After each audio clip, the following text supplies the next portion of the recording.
Hey, everybody. Welcome into the Film and Whiskey podcast. I'm Bob Book. I'm Brad G. And we're coming at you with another special bonus episode. Brad, today on the program, we have one of my favorite people in the whole world of whiskey. And dude, I'm just going to come out and say it like this. We're going to get real today. So I'm just going to come out and say it like this.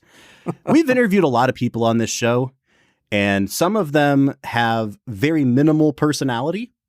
Low charisma. That's a good way to say it.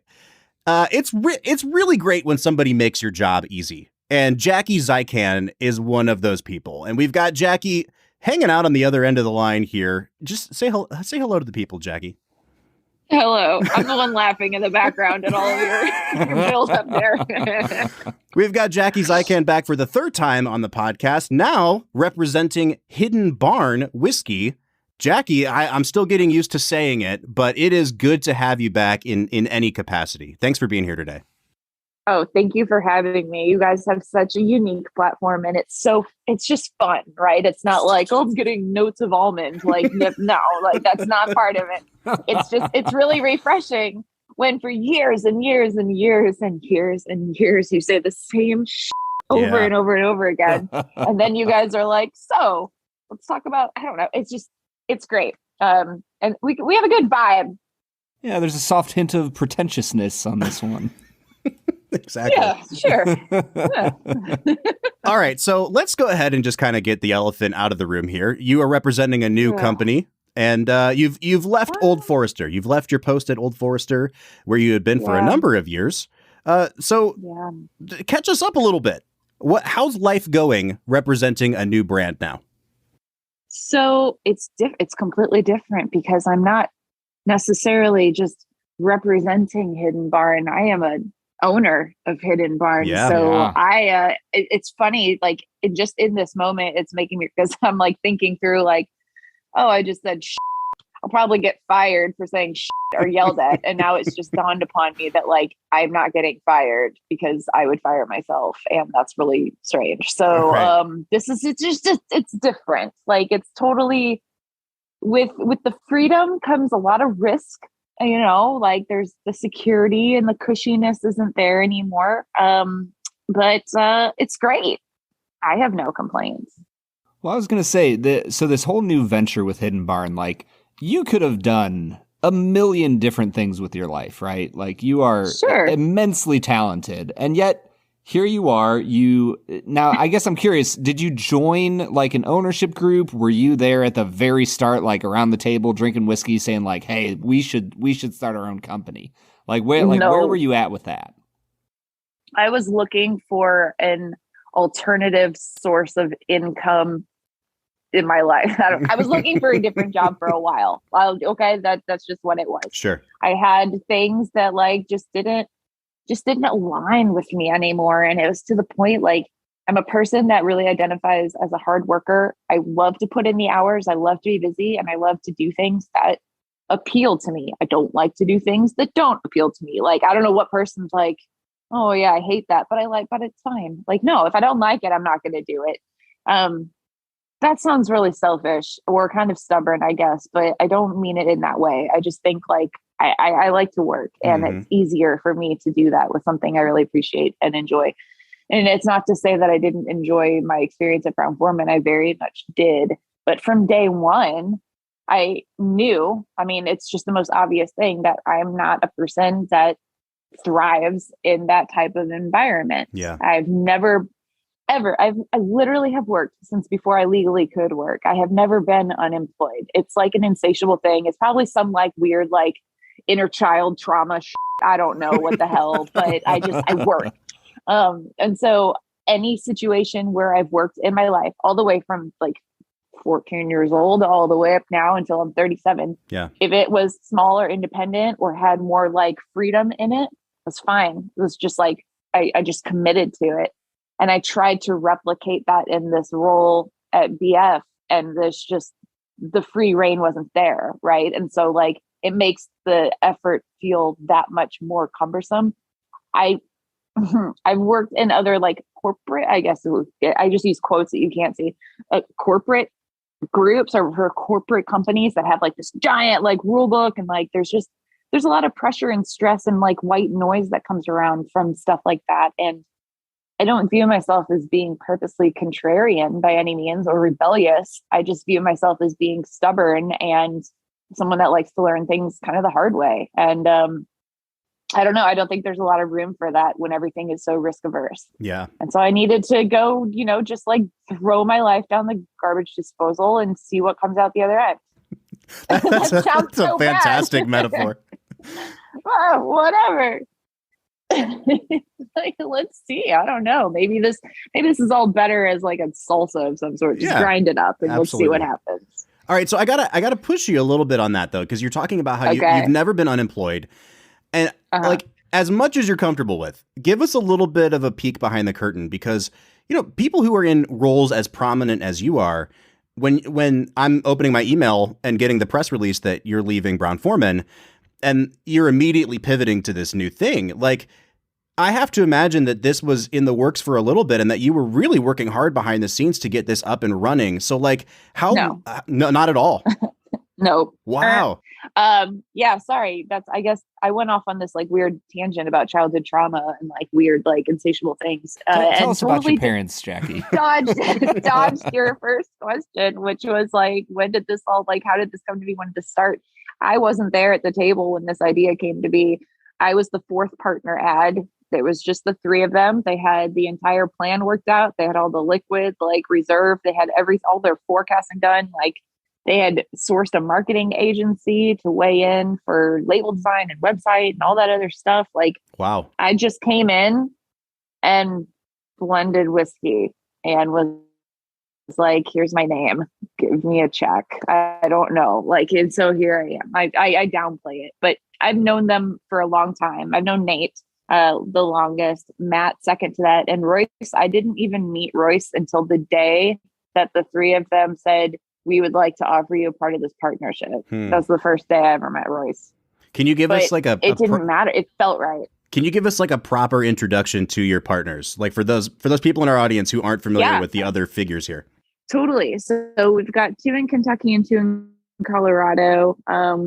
So in Kentucky, you've got me, and Royce Neely. Royce Neely is obviously producing all of the liquid and product that's coming through on this first series out of the Neely family distillery in Sparta, Kentucky. And then the two in Colorado are Matt Dankner and Nate Weiniger. They're part of the 5280 Whiskey Society. So there's whiskey societies all over the place now. Like, you throw a dart blindfolded, you're going to hit one somewhere on the map of the US. Like, they're everywhere. Mm-hmm. Nate started it with this intention in mind of doing things a little bit differently. It was about community. It was about fellowship. It wasn't about egos. It wasn't about making money. It wasn't about flipping bottles. There's actually like a very, very, very precise code of conduct for the 5280 Whiskey Society, which is very much like responsibility focused and just nothing but feel good vibes on the 5280 side. And I've done so many events with them from Old Forester, and that's kind of how we first connected. And then Nate and I and his wife Claudia were out going skiing out in Colorado this fall. It's when I knew about the project. So like, yeah, last fall. I say this fall, like not this upcoming one, but it was like right around Thanksgiving or something. And he was like, yeah, I think we're going to start our own brand. And this is what we're thinking. And I immediately was just like, have you considered this? Like, as a friend, like leaning into just like, well, you might want to look out for this. And have you just started on this? And like, this is what in my experience, this is what I came across and blah, blah, blah. Like, no part of me was like, well, if you want some help, I'll charge you a consulting fee. It was just a friend conversation. We were stuck in a snowstorm driving back down Highway 70 out there. So it was just conversation. And so it wasn't until closer and closer and closer to when I had decided I was going to put in my notice. The reason I did it when I did was because those were that day of the year is when all bonuses come out at BF. Mm-hmm. And so I was waiting until the check hit the bank and then I was going to give my notice. So, I mean, you would too, like, don't, right? Yeah. Like, 100%. Yeah.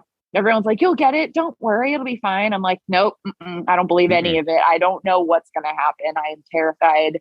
I am preparing for worst case scenario and I need that check to hit the bank. So, yeah. Well, and the beautiful thing about what I'm hearing is it feels like it's getting back to kind of the roots of whiskey. that like whiskey was made by a bunch of people who needed something to drink because their lives were kind of rough. And they did it as a community. And here you are, you know, a few years after they started doing that.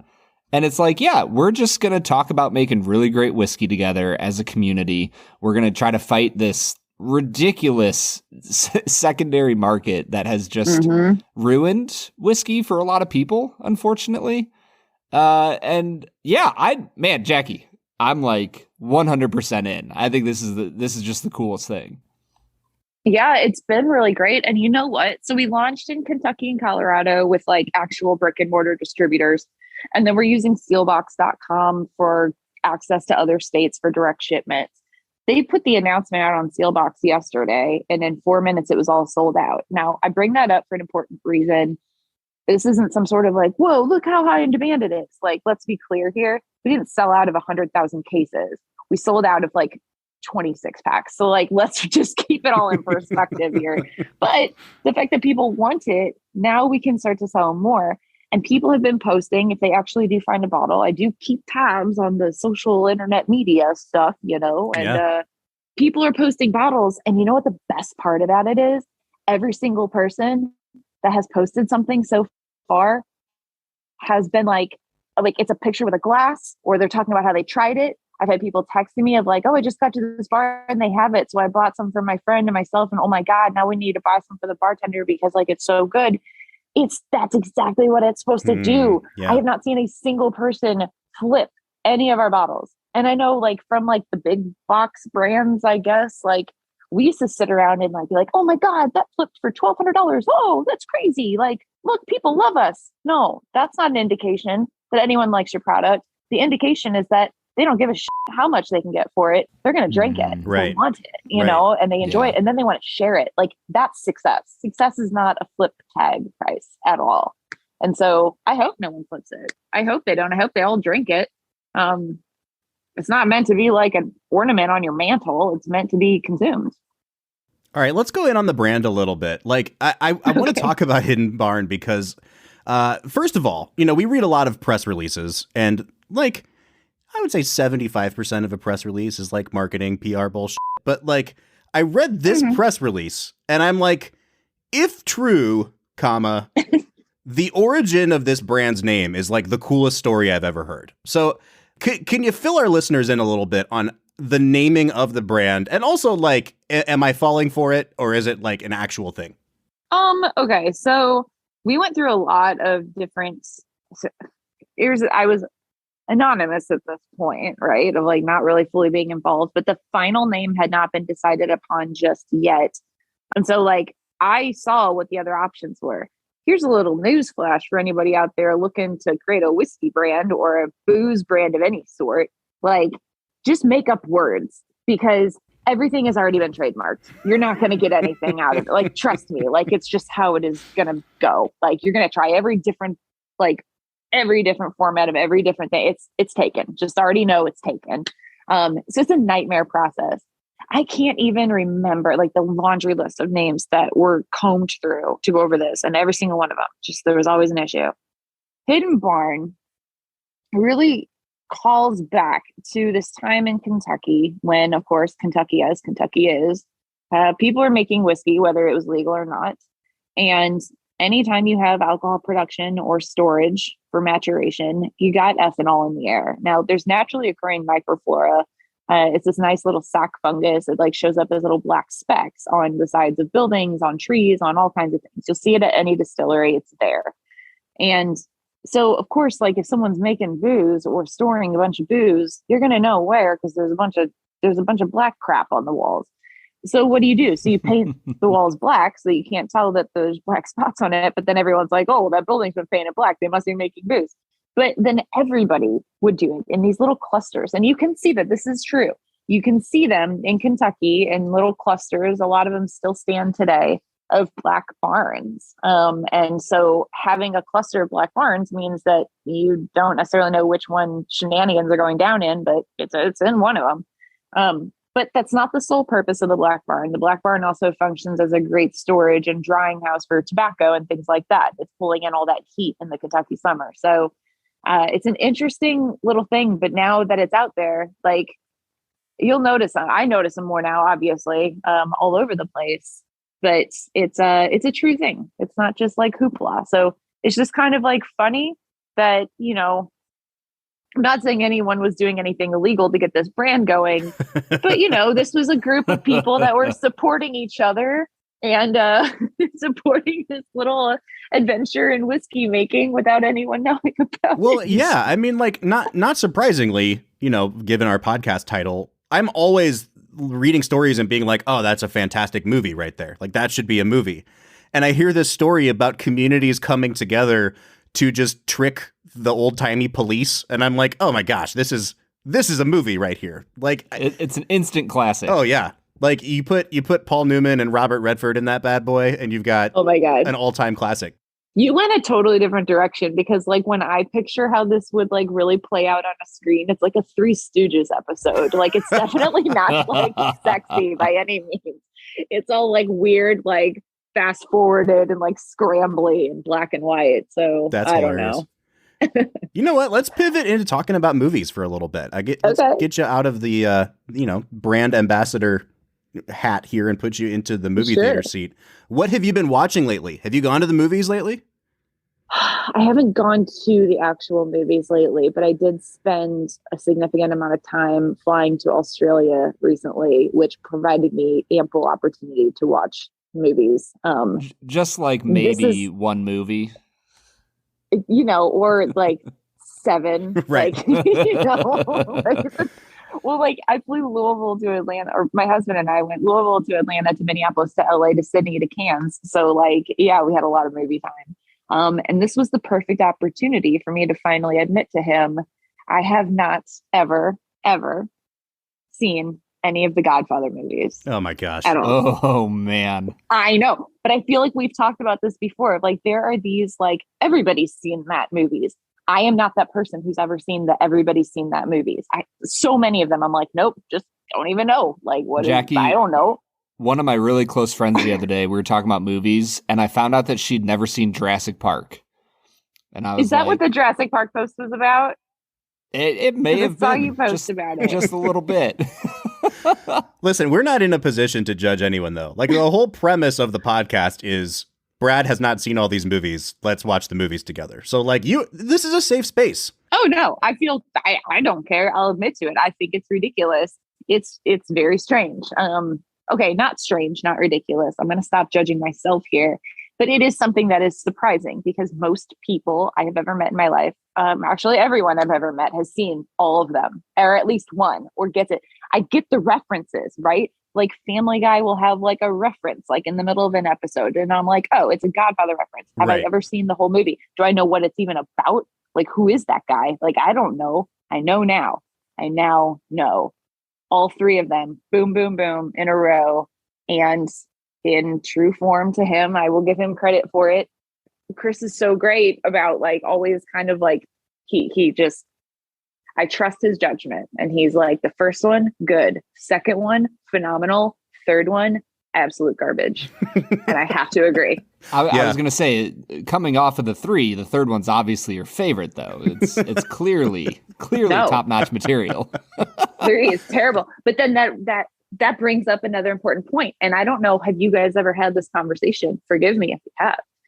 In movies where there are 3, how often is it that the first one is the best, the second one is the best, or the third one I feel like always falls off a cliff? This is a great question. And we've had a couple trilogies on the show, and I'm always partial to the second chapter in a trilogy because like you got to carry on the legacy from the first one, but you don't have to spend so much time setting stuff up. And as long as you nail like the cliffhanger ending, then you're golden. Like Empire Strikes Back, perfect example.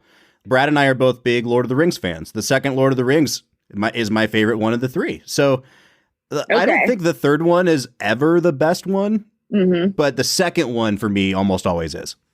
I would say one of the only exceptions to that, I would say, is the Matrix trilogy, where like the first one is far and away the best of the 3. That's true. No, and although now that's not a trilogy anymore. They made a 4th one. Yeah, but does it count? Right. I'd still consider it a trilogy with like a hanger, just a little clinger hanging on there at the end. That's how I feel about the Toy Story movies. Like you had a perfect trilogy, and then you come out with a fourth one that got greedy. That completely undermines the rest of it. Like totally greedy. I just don't acknowledge it. No, but you know what else? Where the first one is absolutely like is standalone, right? Like if none of the other ones were made, it would be start to finish. Like the story's there, done, clinch it up, done. Home Alone. Bear with me. I know it's Home Alone, the first one. Yep. Amazing. Second one, okay, I guess. Third one, who's that kid? Like, who cares? Like, go away. Sorry if I offend him. Like, it's bad when you're like actively rooting against the kid by like the third one. I hope those robbers no, get you. It's not personal. No, I know. Right? It's nothing personal. But like, one of the most fascinating things I find about Home Alone is that in the first one, it is, and I know this is like going weird, but like whatever. It's not only a holiday movie. I'm not reserving this into like Christmas movies. Yes, it is about Christmas, but I could watch Home Alone any time of the year. Every single scene in the movie incorporates nothing but red and green. Go back and watch it. Pay close attention. Whoever designed all of that layout, like the whole movie, the wallpaper, the artwork on the walls, the carpet, the kitchen appliances, everything, red and green, everything, all the time, no matter what. Go back. You cannot unsee it. See, this is why we bring you on. I love it. I've never even thought about that. Weirdo. No, look. It's so funny. As you were saying that, I was like, just mentally going through the movie. I'm like, yep, they're like, yep, red and green. Yep, that's red and green. Like almost every room in the house is like red wallpaper. No, seriously, go back and watch it, and you're going to be like, oh my god! Like the wardrobe, the cars, everything, the pizza box, like everything. The craziest thing to me in that movie was the fact that Joe Pesci did that and Goodfellas in the same year. Are you serious? Yeah. What a year. Like, God, what a year for that guy. Yeah. This is his best year. This is his golden year. You ever just like look at somebody that does something incredible like that and just think like, I will never have a year where I'm never going to have a year where I have my life's equivalent of Goodfellas and Home Alone. That's just like, that's unattainable. I don't know. I think that's my year this year. I think that's what just happened. I think I had a day. I quit, I started, and I got married in the same day. I think like that was my day. Like I don't get a whole year, but I can have a day. The Joe Pesci of 2022. That's right. Jackie Zykan, everybody. Here we go. You guys, I don't know why you guys don't have like awards. Like you need to have like an awards ceremony with these sorts of things. Absolutely. Right? I'm glad they accept the Pesci. We'll give you, it'll be like a bust of his head that we'll just send you in the mail. The Pesci Humanitarian Award. But is it his head in Goodfellas? Is his head in Home Alone? Like after like the hat's been burned through? That's the one. It'll be actively on fire. The bust will include the flamethrower. It's like the Olympic torch. It never goes out. It's amazing. Oh. All right, Jackie, I've got a couple more movie-related questions here. Okay. The most burning of which is, am I to understand that you have not yet seen Top Gun Maverick? This is like, oh my God. Okay. This is so crazy because you know where I'm leaving in 15 minutes when we're wrapping this up is I'm heading to a drive-in in the middle of a cornfield in Iowa to watch that exact movie. Jackie, I'm not lying. Is the greatest like 30-year follow-up. You know, because the studios have been obsessed with remaking or continuing movies from 50 years ago. This one actually did it. And we might just need to have you on to review it once you've seen it. Oh my God. I will. I can't wait. I guess I better pay attention tonight at the movies. That's so weird that you asked about that. Literally, like in 15 minutes, like leaving to go see that movie. I'm a huge standard Top Gun fan. I am. It's a spectacular movie. I'm excited. Okay, well, I trust your judgment. I couldn't tell like every word to word. I was like, are they going left or right with this? Like, are they about to say like it is a huge, amazing failure? Like, is that what's coming up? Like, I don't know. What do you think? Now I'm excited. Okay, this is cool. Lately, I've been finding myself pulling whiskeys off the shelf that are consistently unique, ones that tell a good story every time I pop the cork, and I have to say that Doc Swinson's is absolutely top tier when it comes to a fascinating pour. What separates Doc Swinson's from the rest of the pack is their unrelenting goal of always letting the whiskey shine. No matter what whiskey comes through the front door at Doc's, their team of tasters will blend and finish it into something that is deliciously memorable. The beautiful thing about a good blended whiskey is that oftentimes, with proper care and attention, they turn into a whiskey that is truly greater than the sum of their parts. Whether you're trying their alter ego, blender's cut, or exploratory series, you are guaranteed to have a phenomenal experience with Doc Swinson's whiskey. You can find them online at docswhiskey.com. That's DOCS whiskey.com. All right, so not to get too serious here, but you're going through some major life transitions. I think we all have in the last couple of years. I just started another job, so I'm really resonating with your story of leaving and starting and everything else. If you had to pick a comfort movie for when you were going through it in life, what's your movie? Yeah. What are you throwing on exactly when what you're? It is. Yeah, do it. There's only one. I don't know if we've ever talked. I would be shocked. I know we've talked about Wes Anderson and my love for Wes Anderson films, but I Heart Huckabees got me through this entire transition. Oh, wow. Big time. Okay. Yeah, dead serious. I watched that. I have seen that movie over 1,000 times. I know every single word in that movie. It is I just need something on just for background noise. I need to not think about anything right now. I need somebody to just distract me. All of it. I Heard Huckabees. Especially if you're in a corporate job and you're like, God, why can't I just work for myself? Or I just want to, carve things out of wood. That's what I want to do. Just watch it. Just watch it. You're not alone.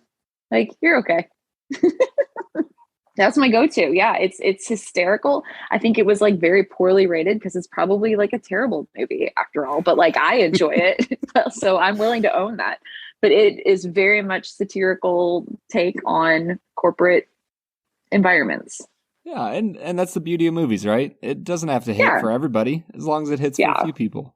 Listen, we did a whole season of the podcast where we were just picking movies from 15 years ago that we remember loving and reevaluating them to see if they were any good. And we had a couple duds. I brought up Elizabethtown, and I was like, I loved this movie when I was in high school, and that movie sucks, but there's still there's a soft spot in my heart for that movie.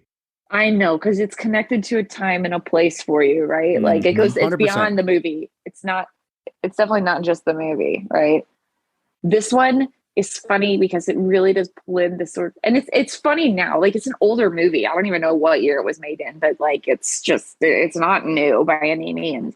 But I think right now we're kind of in this world of existentialism and new agey kind of methodologies coming to light and on trend, if you will, even though a lot of people have already been leaning into that kind of stuff. So it's kind of funny that it's here's the juxtaposition: sterility and falsehood and this corporate culture where it's just kind of phony versus the complete opposite end of the spectrum of just complete it's, if you haven't seen it, go watch it. If you're listening to this, if you don't like it, I know you don't like it. It's probably not a good movie. I get it, but I've always thought it was funny because I've just always found that kind of work environment to be funny. It's because I don't know. It's just hysterical to me. So all right. There's that. Before we let you go today, we're going to start something new. We've never done it before. So you're the test pilot here. Dude, we started so many new things today. We've started the Pesci's, right? The Pesci's are happening. I've just ruined everybody's taste for Jackie's movie picks by suggesting to watch I Heard Huckabees. So many people are going to be disappointed. No, I think this is great. I think this is just the pinnacle of our show, and it's all downhill from here. Perfect. I can't wait. All right. So when I was growing up, there was a show on the TV channel called Bravo, and it was called Inside the Actors Studio. I don't know if you're familiar with it. James Lipton. And at the end of every one of those episodes, he had a questionnaire that he would walk everybody through. And so you'd hear Denzel Washington give his favorite curse word or something. And I always loved that. It was based on, another author's questionnaire that he would always ask people, which in turn was based on something that Proust wrote. So we have developed the Film and Whiskey Inside the Whiskey Studio questionnaire. And we're going to ask. Today's the first time. This is the first one ever. This is pressure. Jackie. God. Okay. Is this like a quick fire format or Yes. like, am I allowed to think? I mean, you can think a little bit, but like, Only a tiny bit of thinking. Right. Like 2% of your brain. Minimal thinking. All right, here we go. I'm ready. What is your favorite word? Oh, there it is. All right. All right. What is your least favorite word? My absolute least favorite word in this entire world is cubbyhole. I hate it. I have a whole list. Like dollop, cubbyhole, like just splatter. That bothers me too. But no, cubbyhole. You've already hinted, No. but what's your favorite curse word? I don't know. I feel I already used one earlier in this, but I think that my favorite one that I feel more comfortable using just in public is shit. I say shit a lot. It's a really versatile word. Yeah. Truly. It is. It's great. What sound or noise do you just love? I know I'm not supposed to think about this. Like I do think about this. I have to think about this. I don't know. I like the sound of sizzling food oven if it's going to be crispy. I don't like sizzling meat. I don't like a fajita situation, like a sizzling plate. But like if you're like making, let me go real redneck here.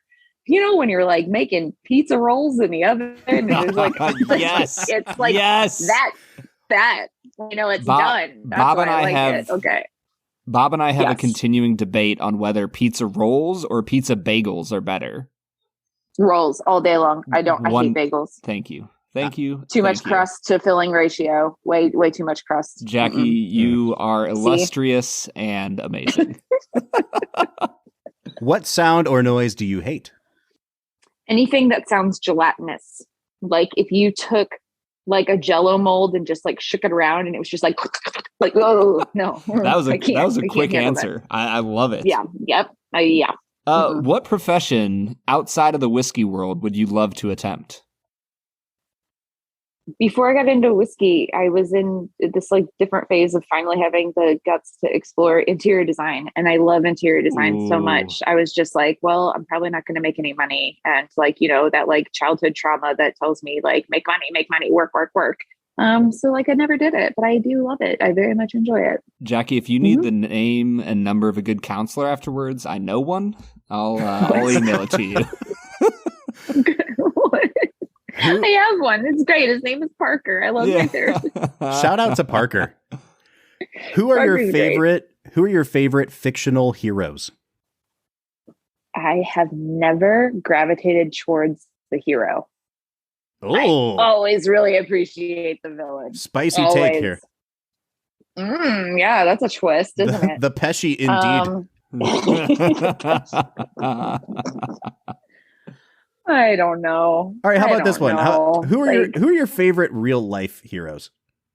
Oh, Will Parker, my therapist. There it is. I'm just joking. I don't know. I've had the very, very fortunate path here of having so many amazing people come into my life. And so I don't know. I don't have an answer for that. I really don't. Favorite musician? Shit, I don't have an answer for that one either.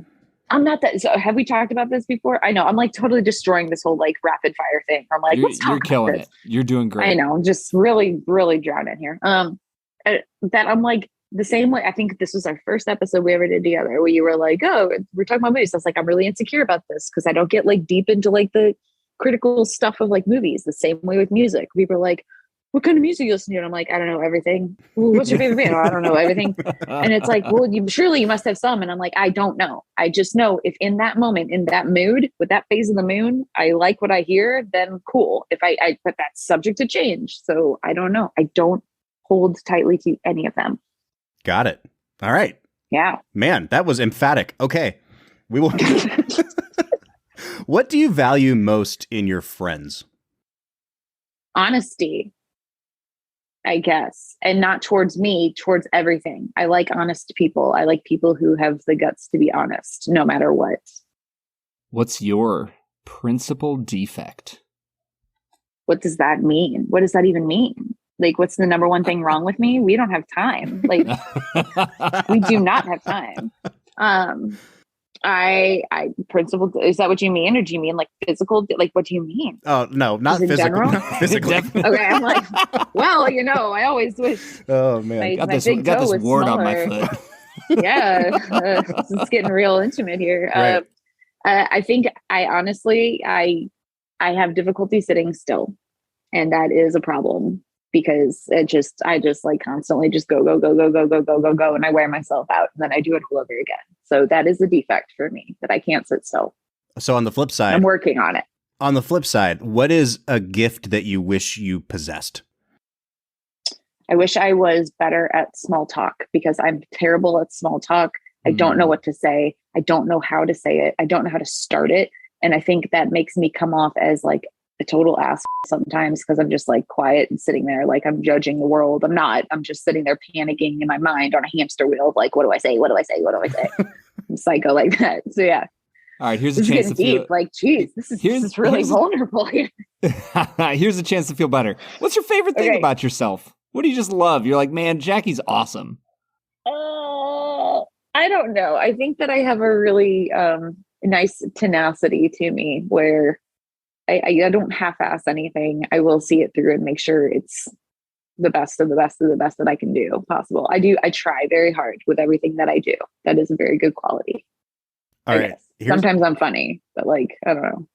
Here's one that I hope it's not too dark, but for someone who likes I Heart Huckabees, we should be okay. If you had a say in how you died, how would you want to go out?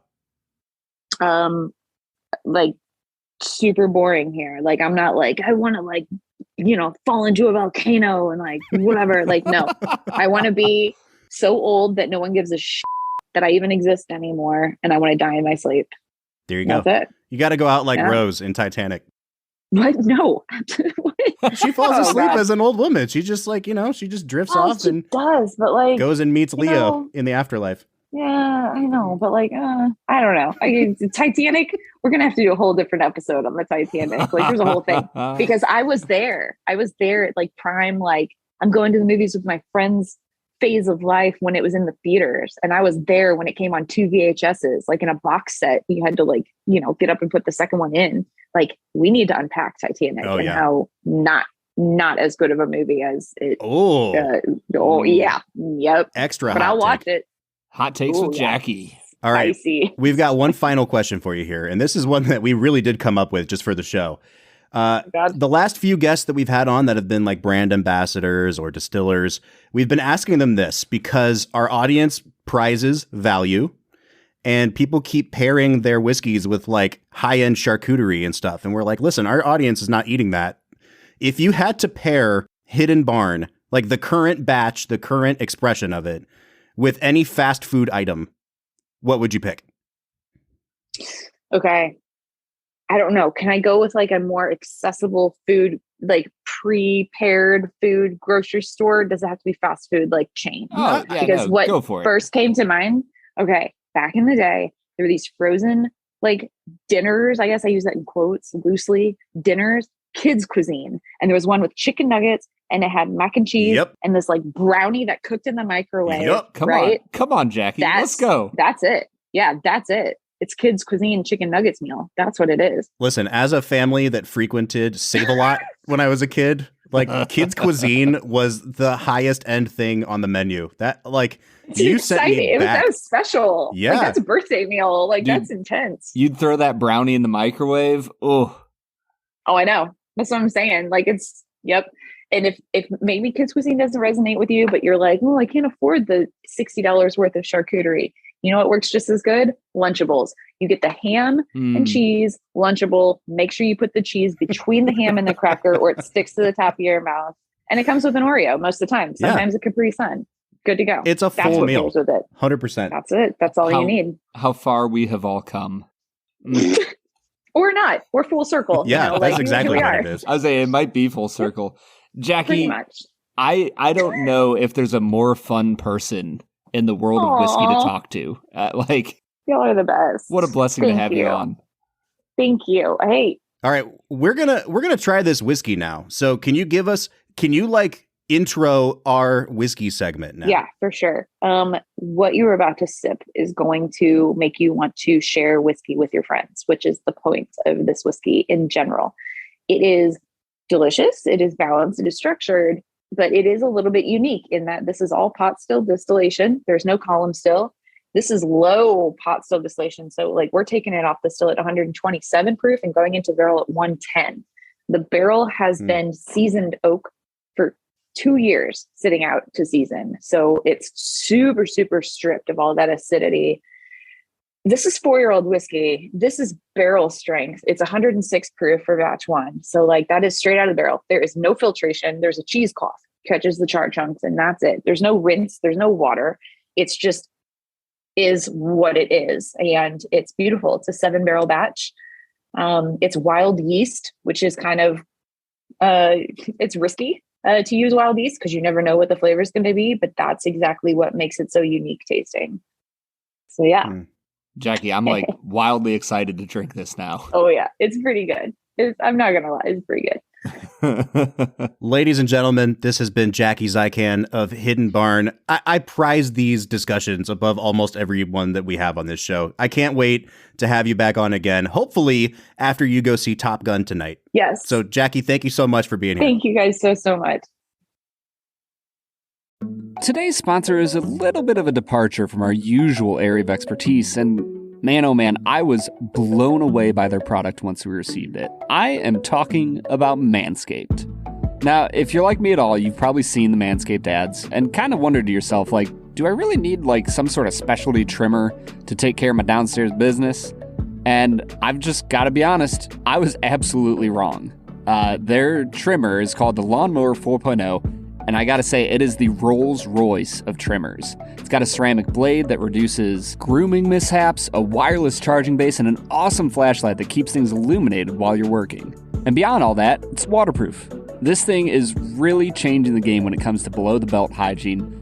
Now, this is just me talking about my experience, but this trimmer really is way beyond anything I've ever used to keep things neat and tidy. You can use our discount code FILMWHISKEY to get 20% off your order and free shipping. Head on over to manscaped.com and use code FILMWHISKEY to get 20% off, free shipping, and you will be well on your way to hygiene heaven. All right, everybody, we're not going to delay it any longer. You have heard from the master herself, Jackie Zykan, giving an intro to this whiskey, Hidden Barn. Just to reiterate a couple quick points.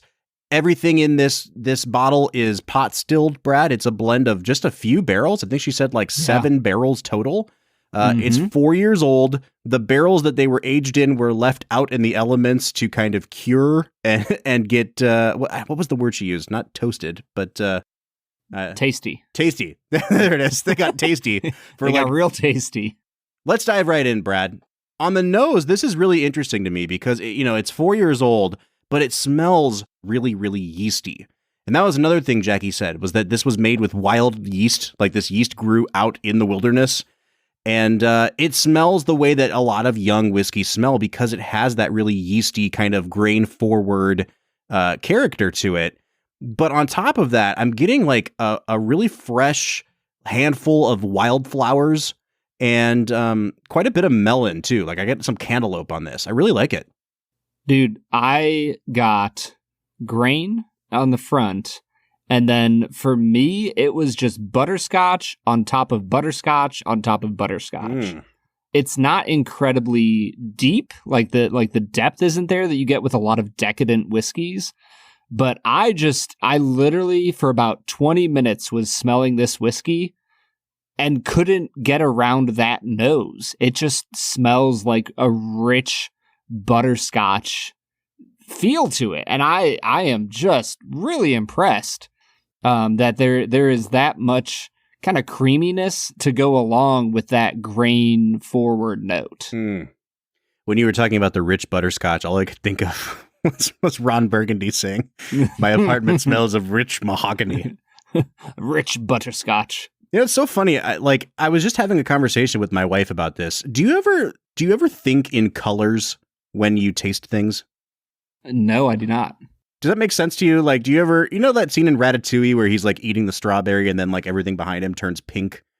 Yeah. Like I've had that before where I'm like, I don't know how to explain this, but this just tastes like what I imagine the color mahogany would taste like, or the color turquoise would taste like.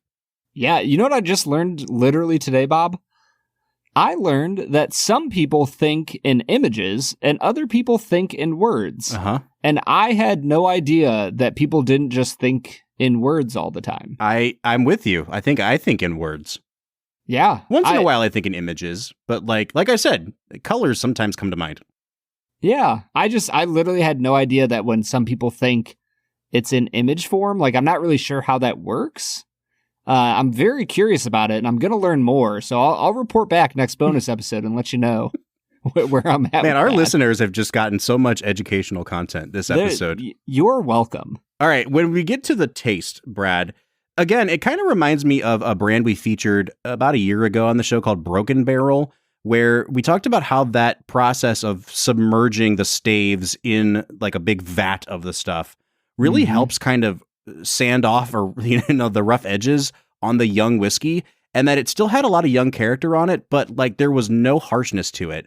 This one I kind of feel like is that, but taken to its extreme. Like there is just a tiny bit of that youthfulness and yeastiness underneath all this, but it's like it's been covered up by so many incredible things on top of that. Yeah. And again, like a youthful taste is not necessarily a bad thing.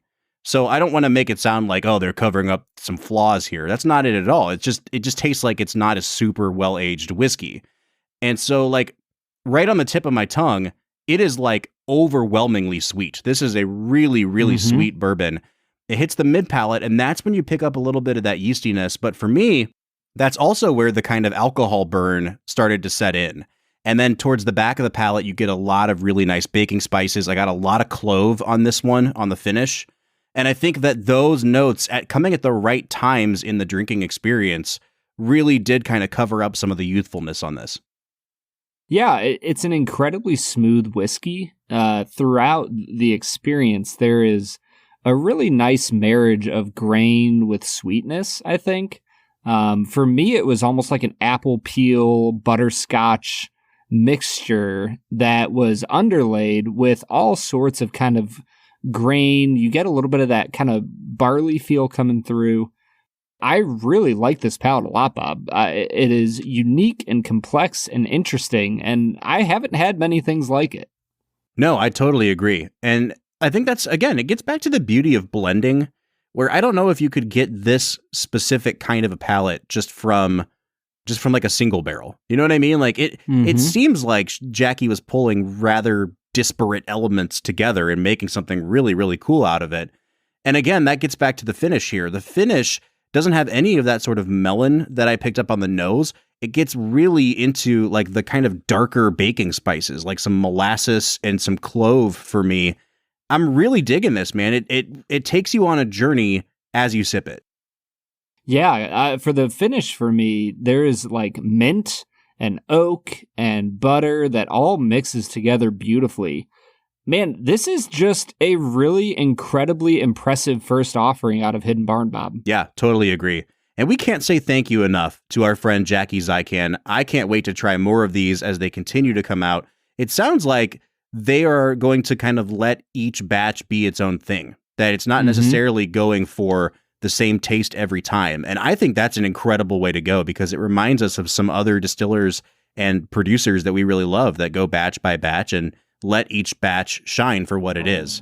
So yeah, great things coming out of Hidden Barn. Always a good time to talk to our friend Jackie Zykan. Brad, we will be back on Monday with another regularly scheduled episode. But until then, I'm Bob Book. I'm Brad G. And we'll see you next time.